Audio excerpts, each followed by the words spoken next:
Father in heaven, we thank you again for this opportunity to just share with the people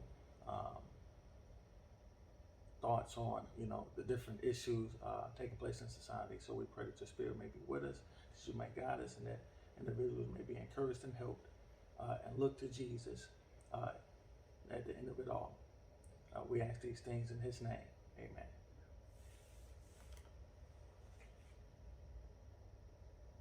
Hey everybody, welcome to another episode of Issues of the Heart podcast. I'm your host, Brother Kobe. I'm Rogers. Yeah, we're looking at a very important subject today, one of the George Floyd trial, and just looking at issues dealing with that, and just to get, an understanding of what might be going on. As we've been watching on the news the last few weeks, and particularly even the events that transpired over the course of the year and multiple years with not just George Floyd, but just blacks in general, people of color, and run-ins with law enforcement officers. And certainly, of course, if we start this, it behooves us to say that every, quote, law enforcement officers, now we know not racist, not every law enforcement officer is out to hurt or to harm black people or people of color, and not every black person that's stopped is, quote unquote, a criminal. So we get that, understand that. We also recognize we live in a world in which there's a lot of fear that exists, and the enemy, or Satan, would be ultimately behind the idea of trying to provoke and to create hostilities with one, quote, race toward another race, from one group of people toward another group of people. That is certainly not in the perspective of what God had intended, and even what God intends, even though sin exists in our world. That said, though, as we look at the case that's taking place and unfolding, there are a couple of things just to draw to mind, because there are a lot of people who will look and say, well, hey, we can't look to, quote unquote, earthly systems to be able to find justice. That's not going to happen, so we can't expect that, and so forth. We'll have to look to God ultimately to be able to find justice. And so there are a couple of things that I want to draw attention to and keep in mind. First and foremost, when we look at justice, our, quote, court systems, etc., they are ordained or established by God. The Bible tells us in Romans chapter 13, and I'm not going to read all these texts, because we've looked at some of these texts before. We talked about the founding of governments and the role of governments and nations and so forth. So I would encourage you, if you have not watched that, go back and look at that, because that will save some time in terms of what we're going to go over, because we're going to cover some things maybe on a high level overview, but then just relate them to the scriptures. But to give you more of a background, go back and look at some of the previous videos that we've done before. But in Romans, the 13th chapter, and starting in verse 1, Romans 13 and verse 1, Paul talks in relation to civil powers and so forth. And again, it's not exclusive text, but just one of many. So it says, let every soul be subject unto the higher powers, for there is no power but of God. For the powers that be are ordained of God. Wherefore, therefore, whosoever therefore resisteth the power, resisteth the ordinance of God, and they that resist shall receive to themselves damnation. For rulers are not a terror to good works, but to the evil. Wilt thou then not be afraid of the power? Do that which is good, and thou shalt have praise of the same. Verse 4, then, for he is the minister of God to thee for good, but if thou do that which is evil, be afraid. For he beareth not the sword in vain, for he is the minister of God, a revenger to execute wrath upon him that doeth evil. So in a nutshell, as Paul talks about, quote, civil power and etc. So God is the one who ordains, quote, governments and the order of governments. Not getting into whether one system of government is more ordained of God versus the other, like a monarchy versus a democratic or republican form of government, etc. But just the idea that government is ordained, it's a good thing to be able to have, because people, generally speaking, can't live peaceably with other people unless there's some type of laws to be able to guide that notion. So you might be able to work out well with your neighbor, but the next neighbor may not be able to work out as well. And so there are general laws governing that. And so this is all the Bible's talking about. Let everything be done decently in order, for God is a God of order.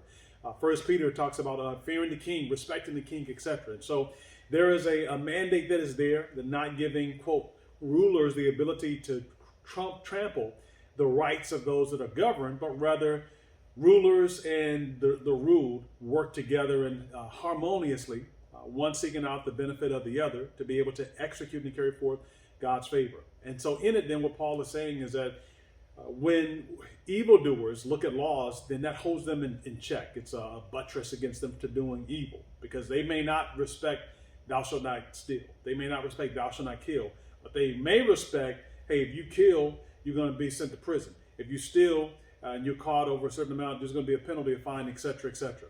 So in short, from Genesis all the way through, of course, you can look at Moses came out, he established order with the Israelites, etc. So there was order that was there, and it's important as such. Now the Bible does talk as well what happens when justice is perverted, when righteousness falls in the street, when truth is assailed. And so in the book of Isaiah, chapter 57, it talks about justice falling in the streets, truth being perverted. So that it essentially leads to a climate where people end up losing trust. And so if you look to an institution to be able to bring, quote, deliverance, to bring justice, to administer righteousness, and they continually and repeatedly fail to do it, then it undermines faith after a time. That being said, in the days of the Roman Empire, Rome was not necessarily known for being, quote unquote, the fairest, but it was also at many times respecting of being fair, trying to look at the, quote, legal system. Much of our legal system is based upon Roman law. And so when you look at St. Paul, Paul was condemned, or he was accused of doing crimes against the Jews. And so when those crimes came forth, it's like, look, I'm not going to go to the Jewish court to look for justice, because they ain't happening. These people they are against me. They're only against me because I believe in Jesus. As a Pharisee, all I've done is I've talked about the resurrection of Christ. Now, of course, he had, quote, converted from Phariseeism, if you please, to Christianity, but he was saying when he was brought before councils that I just had the hope of the resurrection, and this is what I'm in trouble for. And when he recognized that he would not be able to receive any type of reprieve from human enactments, then he appealed as a Roman to Caesar. He said, hey, I'm a Roman citizen. You can't mistreat me because I'm a Roman citizen. I know what my, quote, rights are. He didn't appeal and saying in respect of, I'm a Christian, you can't mistreat me because I'm a child of God. And certainly that could have been an argument, but he's looking at them saying, look, your law says you mistreat a Roman a certain way. I'm a Roman citizen. You can't flog me especially without knowing a crime that I've committed. I've just been accused. This is the wrong type of treatment. So he appealed unto Caesar, meaning again, he did not look and say, well, I'm not going to, quote, put my case in God's hands. I think that Paul certainly committed himself to God. You would see that throughout his writings. But he also understood that there are, quote, human tribunals that can work. And yet in the scope of human tribunals, there are some that, of course, will be wicked, be ruled by despotic people. And justice may not come from those. But then there are some that the men and women of God are still sensitive to the promptings of the Spirit. They look and they see what is there, the law, and they administer what is justice and what is right. And so that's a fair thing. So what Isaiah is talking about then, when those situations exist where truth, when it fails, when righteousness is perverted, when people seek judgments based off of bribery, etc., is it causes an unsettled state in society.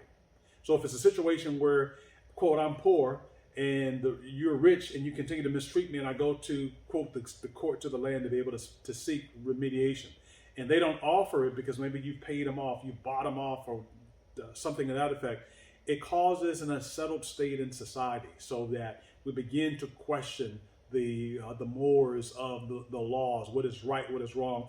And then you can plunge yourself into a situation where vigilante justice, where I can't trust the court to rule righteously and accurately, so I'm going to take the law into my own hands.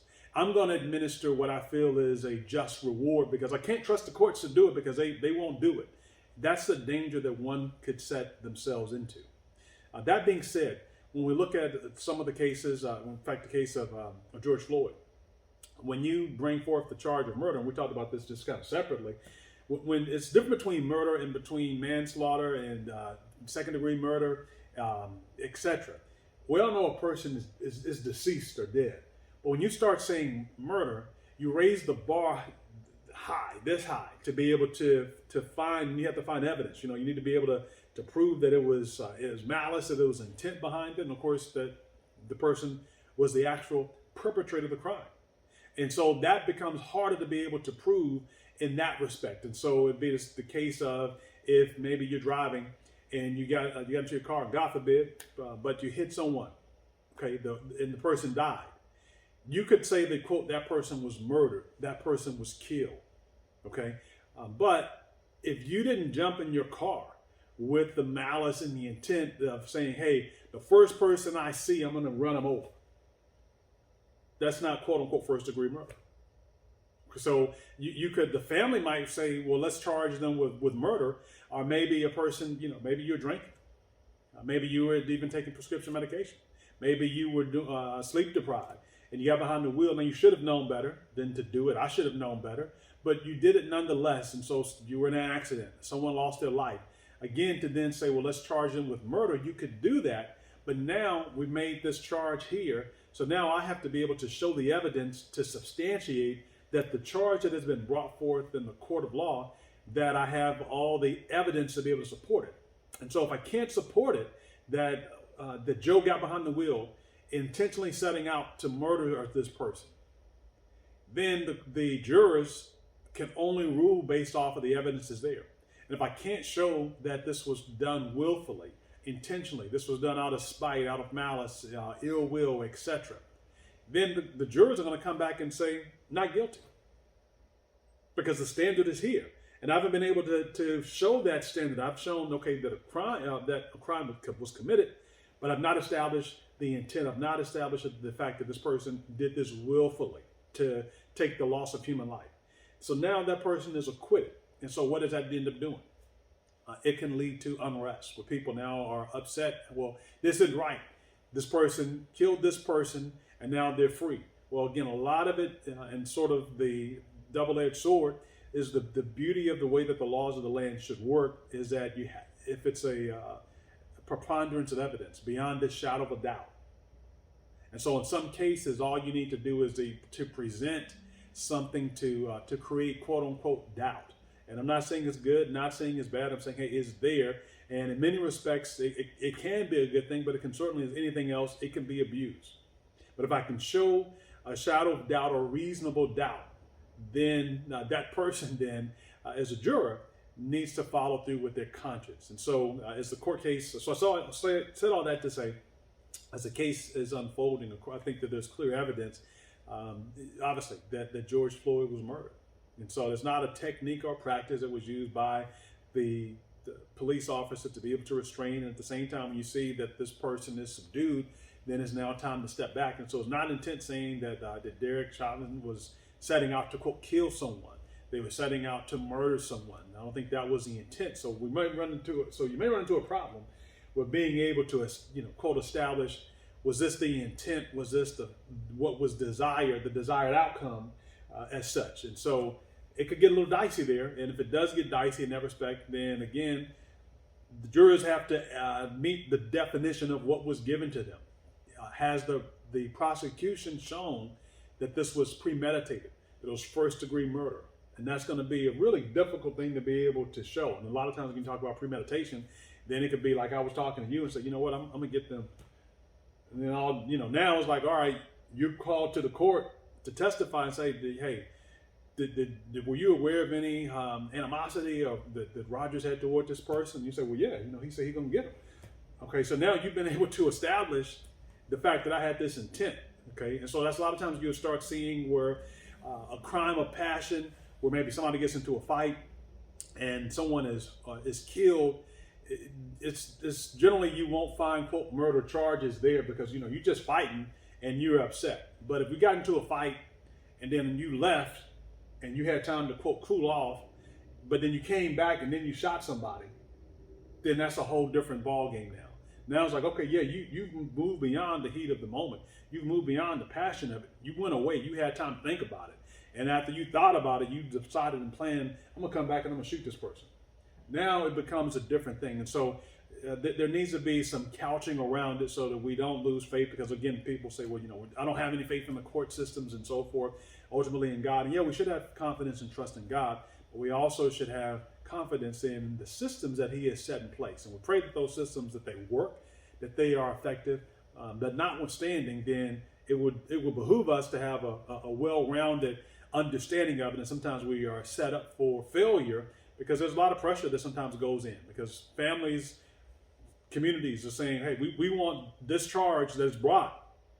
And then as a DA really has to look at the evidence and say, well, I have all this, but do I have enough to be able to convict? And so sometimes a DA may look and say, you know what, in my heart, I believe that you may have done this, but I don't have the evidence. I just got circumstantial evidence, and the circumstantial would be like, you went into the store, you came back out the store, and the burglar alarm went off. Well, I can't prove that you were the one that made it go off. I do know that it didn't go off until you left, but I can't unequivocally establish that you were, you robbed the store, you set off the alarm and so forth. And so those are elements that come into place. But again, sometimes people say, well, that's, people skirting the law, people just getting out and people can get away and so forth. But a lot of it, again, is not based on people, quote, buying their way out. It is many times based off of the charge that is brought, the evidence that's presented, and if the case is not solid enough, if there's some type of reasonable doubt,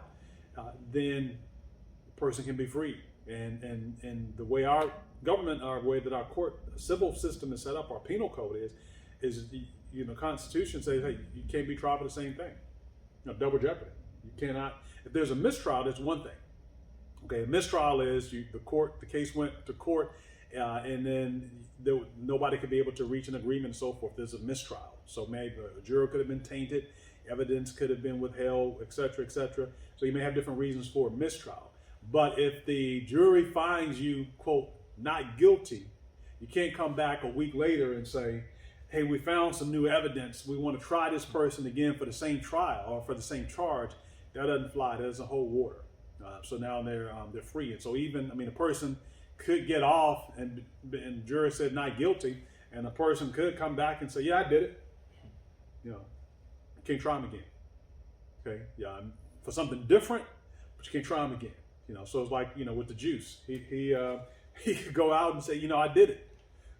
Now again, but you can't try him again for that. Now again, civil and criminal charges are two different things. Lower standard in a civil court, higher standard in a criminal court of law. So it's two different things. So he could say, yeah, I did it, so what? Right? But you can't go back to be tried for that, etc. So we share that again just to establish that we know that evil men and seducers are going to wax worse and worse. We know that as the times in which we live in, and yet as those things continue to unfold, we look and get a clear understanding as to what may take place. So we're not necessarily disheartened, but we have confidence and trust in God, and we still pray that those who are called upon to legislate, those who are called upon to vote, that they might be willing to follow their conscience as the evidence of whatever, not just this case, but the evidence of whatever is presented, and have a civil and a moral duty, an obligation to seek to stand for the right, even though pressures may be brought to bear. Yeah, one of the things people have to understand is, even from the Bible standpoint, like you said, murder, but it's more nuanced than that, because the Bible had a rule that if a person intended, if they premeditated, if they had malice before and then they went and killed a person, then they would suffer the penalty of death. However, if it was just accidental, you didn't go out to particularly harm somebody, but in the process of whatever type of entanglement you had, that person was killed in the process, then it's still murder, sure, but it's not looked at the same. And what people have to realize, that in our court system, the different degrees of murder that's there, you have to charge that person with the appropriate thing. Now, that's the problem that comes in, is that when they see, in the case of murder, is that, well, he killed them. There's no doubt about it. He killed them. So they want him to suffer the highest penalty, so they go to the highest charge. Yet, if you can't prove intent, if you can't prove that he had malice before, that he purposefully did something to kill this person, and it wasn't just accidental, then, they're not going to get the highest, penalty for it. And so what people want is, all right, we want to get him for first degree murder, because that's going to give him the biggest penalty. So he might be able to do 10 to 15 years for this. However, if we get him for manslaughter, he might just do a couple of years. So we don't want that, even though that may be more appropriate. And so that's the situation that a lot of people, the prosecution find themselves in. Hey, let's charge him appropriately. Yet, I want to give this example that, dealing with the George Floyd situation. I remember when I was in high school, I was going, me and Mr. Trenner, we were going up to the office. I forget what for, but we were going up there. And while we were going up there, the school cop came, and he was kind of going that way too. And so he kind of said to Mr. Turner, like, what did this punk do or something like that? And I'm just like, what? So I said something back to him. And so when we got in the room, the dude just lost his temper, just grabbed me, throwing me all up against the wall and doing all this stuff. And so it got so crazy, Mr. Turner, who was my football coach and gym teacher, had to step in and, get him up off me. And so shout out to Mr. Turner for that. But, he lost it, and ain't no telling how far he would have took it had not, Mr. Turner intervened. And I used that situation, and looking at the situation, did he get up that morning like, I want to harm somebody? Or when he met us, did he have the intent to say, I'm just going to beat this dude up? But the thing is, him losing control, him, not having control of himself, his anger maybe got the best of him, or pride, or whatever the case. When you look at that situation, and I say that for a reason, when you look at the George Floyd situation, did the officer wake up that morning like, I want to harm somebody? When he got on the scene, did he have it in his mind, oh, I'm finna kill this dude? I don't think so, but this is where it comes into play. Because at some point, you realize I can kill this dude. Mm-hmm. And so while you have your knee on his neck, and that's debatable whether or not that's something that they are trained to do, because I've heard at the beginning of the situation, officers come out like, hey, that's what we're trained to do. But then during the trial, we hear officers say, we don't train to do that. Yeah. So I'm like, which one is it? And so while you have him subdued, and the man is crying out, I can't breathe, and we also had the Eric Garner situation that should have sparked, like, wait a minute, he was saying he couldn't breathe either. But you keep your knee applied to his neck. And at some point when he's not, resisting, when he's there and he's still, at some point, when do you remove your knee from his neck? When he's lifeless, when he's there and you still have your knee applied, at what point is it, all right, I'm doing this on purpose? Because we know prior to, George Floyd was kind of resistant, so now you got to get him on the ground. And so it could be anything that can send people off to where I'm going to rough this guy up, I'm finna make him feel this, I'm finna do this. And so while he's there and he's lifeless and you still have your knee applied, at what point is it an accident? At what point was it like, oops, I didn't try to do this? When the medical people came on the field and he touched his neck, touched his pulse, and he said, hey man, this dude is dead. He still didn't remove his knee from his neck. The officer testified like he had to literally remove the cop off of him. So at what point is it that this is a mistake? And when you realize you killed him, that he's there lifeless, at what point he didn't show no type of remorse, oops, I'm sorry, oh man, my bad. That now puts into question, if I'm a juror, if I'm sitting there, yeah, you might not have woke up that morning intending to harm this person. When you got on the scene, you might not have had the intent to harm this person, but at what point, when you had your knee on his neck, that you realize he's a dude, he's no longer at that, we have him handcuffed, he's crying out that he can't breathe, and you keep your knee applied, at what point is it now intent? Is it now, oh, this is an accident? So for me, I understand you want to go to the highest point and you will have to prove intent. Now again, at what point do you prove intent? You see what I'm saying? And so if I accidentally do something, but if I have it in my mind that you did something, now I'm upset and now I want to inflict pain. And even if I think, I don't want to kill him, but I want to harm him, but that harm leads to his death. Where does that come into play? And so, like I said, it's more nuanced and that's more harder to prove to people. And we talked about this before, when you had the jury panel that's there, and you had to have all the people in agreement on the charge, and with the case blowing up the way it did, how do you find somebody that's unbiased to sit on a juror, where you're gonna find somebody that's not pro BLM to where they're gonna say, well, he's guilty no matter what, or somebody that in their mind is just so anti BLM and they like, I don't care what they say, I'm not gonna say he's guilty, because we know our country is being split with the racial divide and everything that's there, and everything's becoming politicized. And so that's also a danger that you look at as well. But the people, the court system, everybody understands what's at stake with this case. People still remember Rodney King and what happened when they let those cops off. They understand if they let George Floyd off, they understand what's going to happen. And people need to understand this. You know, the Bible talks about how Christ was numbered with the transgressors.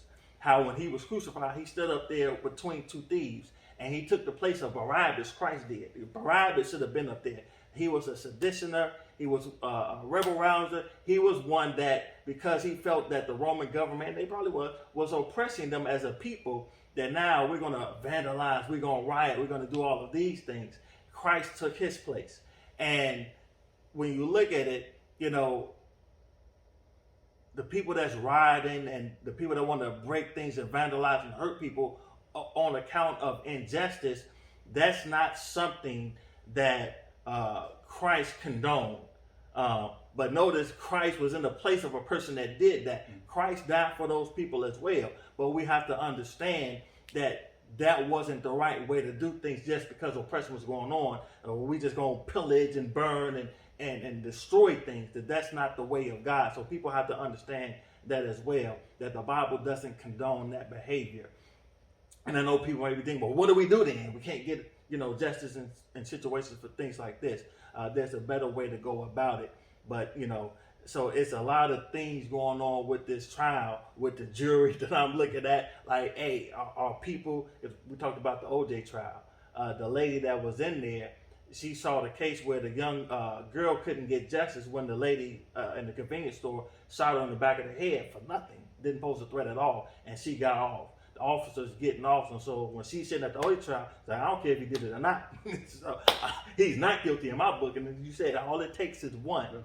And so that's the situation that we find ourselves in, that I'm looking at the jury like, are these people that are unbiased just going to look at it for what it is, or are they going to allow their emotions, their feelings to take over sound and reasonable judgment? You bring up a couple points. I don't know if we probably don't have time to go into them all now. I don't know if we want to stop and come back to it or not. You got about 5 minutes. Okay. All right. But, you know, when you talked about some of the riots that take place and so forth, Dr. King is quoted, and some people try to take what he said and kind of twist it, where it more or less said, look, you know, the riots and the looting and so forth, this is like the language of the oppressed. He wasn't saying this is fine, right? But he was saying that I may express myself like this because I don't know what other means to do. And certainly that's a part. And you have sometimes some people just say, you know, I just need me some new shoes or whatever. You know, I'm just going to go in and just grab and snatch. And you get all these different ideas. But there's a lot of things that take place. And so we talk about, well, what are some things that can be done? We've talked about some of those things in some of the previous videos. I think when people recognize, and this is really what blacks began to do in the 40s and the 60s. See, it was after World War II that took place, when the black soldiers came back. And they had been, you know, overseas. Basically, they were accepted in many European areas. But when they came back here, it's like, okay, you know, you're gonna get in the back of the bus, and that's putting it, you know, nicely. You're not gonna drink, you know, off of this water fountain. You're not gonna eat from this lunch table and so forth. And so you had a lot of uprisings, a lot of violence that soldiers were killed as a means of being able to still fear. Yeah, you can go and you can carry a weapon, and the government might say, quote unquote, you can go to war, but you know, you're a second-class citizen here. You better, you know, get to the back of the line. And so that fueled a desire to say, well, hey, we have to have change. And people begin to recognize that change was associated not just with marching in the street. That's only like one portion. You know, that's because if people recognize that, okay, marching in the street is cool, but that only lasts for a day, right? And you can do it again the next day, it only lasts for a day. But when you can get people in the office to change and to legislate, to be able to mind things, and that's where, you know, King and that's where Malcolm X and others begin to go and look and say, well, we need to have legislation. If you look at the history of Malcolm X as an example, his argument went less from it being quote unquote Allah's gonna set up righteousness and do justice to, all right, we're looking for that, but in the meantime, you know, our kids had to have somewhere to go to school, kids had to have somewhere to eat, had to have a roof over our head and so forth, and they begin to look to the bodies of earth. And so then that's when they begin to say, well, look, let's enact laws, legislation, and so forth. So I would say in the same respect, yeah, first and foremost, we're going to remember God, continue to pray and to ask for wisdom as well. But in recognizing that the systems are set up, the way that you're able to impact and bring about change then is particularly in America, you vote. You talk about the power of the boycott and so forth and what it did. The whole thing with Selma, that literally the revenue that was coming from the black community, shut down the city, greatly crippled it, where they said, look, okay, let's negotiate. Let's get back because you have economic power. So there are different things that are there. It's not just, quote unquote, marching, is not, quote, protesting. There are different elements that are there, but a unified voice. And that's one of the, no, we don't have much time, but one of the ironies, and I guess we're segueing, but one of the ironies with some of the, quote, Black Lives Matter and so forth, is that I find that the positions need to be articulated in a clear manner so that people know, hey, this is what we're talking about. We're not talking about this. And your message can easily be diluted, because now I think that there are good people who would be in the notion of, hey, I support that Black lives are important, but their Black lives matter too. But when certain phrases get out like defund the police, even though you might not mean it, quote unquote, as what it may be twisted to say, people run with that and say, oh, look, well, this is what they're talking about. You want to live in a place where there's no police? Well, no, we want police officers, but you don't want to quote a military style police, whereas as a police officer, it is not an easy job. I wouldn't do it a day in my life, and because it's not an easy job. You don't know if the person I'm pulling over, if they're at the end of their rope, and that as a result of that, now they want to take me out. I want to come back home to my wife and kids at the end of the day. So I get it. It's not an easy job. It's very difficult. But I also would understand then that it's sort of a two-way street. You carrying a gun, you have a lot of power. You can literally stop somebody and you going to jail. You may have been trying to drive to Florida, but not today. You're trying to go to jail. So you have a lot of power, a lot of authority, and there's you have to know how to to tread wisely with that and be able to understand, not to hold people in fear, right, but to be able to exercise wisdom and justice and so forth. And so there are a lot of pieces that are there. I know we don't. I've talked more than probably 5 minutes, so probably just stop there. All right. Well, yeah, it's a lot that can be said, but I think people get the gist of it, and hopefully, with this case, no matter what happens, people can maintain their cool, and hopefully some type of justice gets served in this. And so that's our 2 cents on the matter. And just and say this before we close. That's one of my issues that I didn't understand during the Trayvon Martin case. Like, how did he get off? And I kind of blamed the attorney that they had. I was kind of ain't cool on that dude. But and so I just want people to understand, like, if he gets off, did they charge him for the appropriate degree of murder? And so it's about what you can prove, not about what they did. And so people have to keep that in mind. And so while you may be thirsty for him getting 20 to 30 years, well, you're going to need to prove that he deserves that by his intentions. If you can't, then you should have been satisfied with him getting 5 years. So as long as somebody gets something. Yeah. Can I jump in real quick? I know sorry.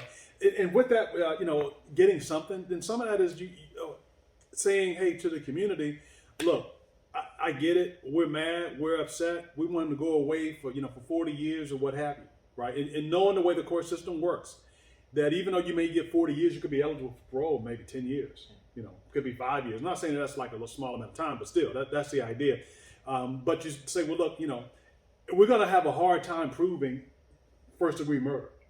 So we can roll the dice, we can hit the home run, and we can get 20 years or 40 years or whatever. We could also strike out and get nothing. We're literally, okay, he walks scot-free at the end of the trial. Or we can go and we can say, look, let's go for manslaughter. That's going to be easy to be able to prove and to establish that. Let's go for that and gain that. And then we'll get maybe 10 years. Now, he may get out in 2 or 3 based on good behavior, but that's sort of it's a catch-22 because, again, people want, they want justice. Dante Wright just was shot, right? So now, again, it's going to be a similar thing as to, well, what are we going to try? Can we prove that the cop I think Kimberly Porter was her name. Can we prove that, okay, that was murder, that was her intent? Now, obviously, she's shouting taser, taser, taser. You can go into, well, yeah, there should be a difference in, I've never held a taser, don't know the weight of it and so forth. What I'm told is that the weight is, is roughly the same, like a pound different. But many law enforcement offices, they train to put the taser, on your non-dominant hand, so you kind of reach across your body to be able to grab it versus reaching, assuming the right-handed, on your hip and so forth. But again, yes, we know, unfortunately, this young man lost his life. And we know that there are instances in which people have done far more to be able to rile the ire. And in those cases, I would say, yeah, they probably should have been shot. Some of the stuff I've seen is like, what, they should. I would not blame the cop for shooting them, right? And I'm totally cool with it, 100% cool with it. But in the cases and some of the things I've seen, like, no, that wasn't justified. But with her shouting out, then that's going to be a question as, okay, well, she thought, she was reaching or getting a taser, but unfortunately it was a gun. Now, of course, you can argue back and forth, well, she should have known better and so forth. But when you start going to, quote, to a case and say, well, hey, we want to charge them with this crime, you have to be able to find it, is really what we're saying. If you don't have the corroborating evidence to be able to support it, then you may be better served by just, again, hey, we want to get this, but we're going to go here. And this is what our idea, this is what our reasoning is behind it. It may not be what you want to hear, but I think this is going to be the best way. And so it sets the expectations as to really what they should be, without somebody maybe necessarily, quote, trying to make a name for themselves, trying to big themselves up, but to really to see the pain and the hurt that's there, and what can we do, as a people. And so just, we continue to look to God, and we do what we can on our part to be able to affect and to bring about some change. Amen. That's our time for today. So it was a good one. We want to keep going, but hey, we can't. Remember the 2 proverbs: keep your heart with all diligence, for out of it are the issues of life.